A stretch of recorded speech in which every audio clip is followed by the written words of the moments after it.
تو مجھے 2-3 لوگوں نے کہا آپ ہمیں بتائیں کہ آپ نے کیا اس میں آج پڑھا تھا، جیسے مقاصد آپ نے بتائے، جیوگرافیکل اسپیکٹس بتائے، تو ان میں سے کچھ باتیں تو مجھے یاد تھی، کچھ کو میں ویسے نہیں بیان کر سکی. تو ہم اس کو کہاں سے اس کو خود سے پڑھنا شروع کریں کہ ہم گھر پر بھی اس کو ری انفورس کر سکیں؟ ٹھیک ہے، دیکھیں جہاں تک علم کی بات ہے نا، تو علم کا اپنا ایک پروسیس ہے، اپنا ایک طریقہ کار ہے اس کا. تو اس کا طریقہ کار یہی ہوتا ہے کہ آپ پہلے کچھ بیسک چیزیں علم حاصل کرتے ہیں بیسک چیزوں کا، پھر اس کے اوپر جیسے ہم عمارت بناتے ہیں کیسے بناتے ہیں، پہلے کچھ کھدائی کریں گے، پھر ایک اس کی لیئر ڈالیں گے، پھر اس کے اوپر ایک فاؤنڈیشن رکھیں گے، پھر فاؤنڈیشن سے جو ہے وہ کچھ پلرز نکالیں گے، پھر ان کے اوپر چیزیں ڈلیں گی اور پھر چھت ڈلتے چلے جائیں گے. یہی علم کا بھی طریقہ ہے کہ علم آپ نے حاصل کرنا ہے تو آپ تیسری منزل پہلے نہیں بنا سکتے، آپ نے پہلے بنیاد بنانی ہے، پھر اس بنیاد کے اوپر آپ جو ہے وہ عمارت کھڑی کرنا شروع کر دیں گے.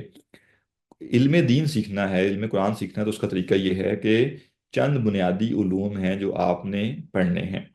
سب سے بیسٹ طریقہ تو یہ ہے کہ آپ کے نیئر بائی کوئی بھی ادارہ ہے، کوئی انسٹیٹیوٹ ہے، کوئی اکیڈمی ہے، کوئی فورم ہے جو واقعتاً یہ چیزیں پڑھاتا ہے، آپ وہ پڑھیں. میں چھوٹی سی لسٹ آپ کے سامنے رکھ دیتا ہوں کہ علم دین کا حاصل کرنے کا طریقہ کیا ہے. نمبر 1 ریکوائرمنٹ علم دین میں آپ کی تجوید ہے. آپ نے کل کا دن کسی انسان نے دیکھنا یا نہیں دیکھنا، اس نے آج کے دن نماز پڑھنی ہے. نماز پڑھنی ہے تو نماز میں قرآن پڑھنا ہے، قرآن پڑھنا ہے تو قرآن تجوید کے ساتھ ہونا چاہیے. لہٰذا نمبر 1 ضرورت ہر بندے کی یہ ہے کہ وہ تجوید کا علم حاصل کرے. تجوید سے کیا ہوگا؟ قرآن صحیح طرح سے پڑھنا سیکھے گا. یہ نہ ہو کہ وہ قرآن پڑھ رہا ہو اور غلط پڑھ رہا ہو اور گناہ کما رہا ہو. تو نمبر 1 ہم کہتے ہیں تجوید ہے. نمبر 2 جو چیز اس کو چاہیے وہ یہ ہے کہ قرآن کا ترجمہ سیکھے. وہ ترجمہ سیکھنا بہت آسان بھی ہے، بس وقت دینا پڑتا ہے. تو انسان پورے قرآن کا ترجمہ پڑھے اور اس طرح سے پڑھے کہ جب وہ قرآن اس کے سامنے پڑھا جا رہا ہو تو اس کو وہ ترجمہ یاد ہو. اور یہ بہت کم وقت میں یہ ترجمہ پورے قرآن کا یاد کیا جا سکتا ہے. تو پہلے ویسے ہی سمجھ آ جائے گا کہ پورے قرآن میں مضامین ہیں کیا. دوسرا فائدہ یہ ہوگا کہ جب آپ نماز پڑھیں گے، نماز میں قرآن سنیں گے یا ویسے تلاوت کریں گے یا کوئی درس سن رہے ہوں گے، تو جب آیت پڑھی جا رہی ہوگی تو آپ کو ضرورت نہیں پڑتی کہ آپ جا کے ترجمہ کھول کے دیکھیں. آپ کو ترجمہ یاد ہوتا ہے اور آپ کو پتہ ہوتا ہے کیا کہا جا رہا ہے. مثلا ذالک الکتاب، یہ کتاب لا ریب فیہ، اس میں کوئی شک نہیں ہے، ہدی ہدایت للمتقین، متقین کے لیے. اب یہ ترجمہ ہم نے یاد کیا، بچپن میں یاد کیا تھا، آج تک یاد ہے الحمدللہ. تو اب جب یہ آیت میں پڑھوں گا تو مجھے ضرورت نہیں ہے ترجمہ کھول کے دیکھنے کی، کیونکہ مجھے ترجمہ زبانی یاد ہے. اور یہ ترجمہ میں نے تب یاد کیا تھا جب مجھے عربی نہیں آتی تھی، عربی کا ایک لفظ نہیں پتا تھا.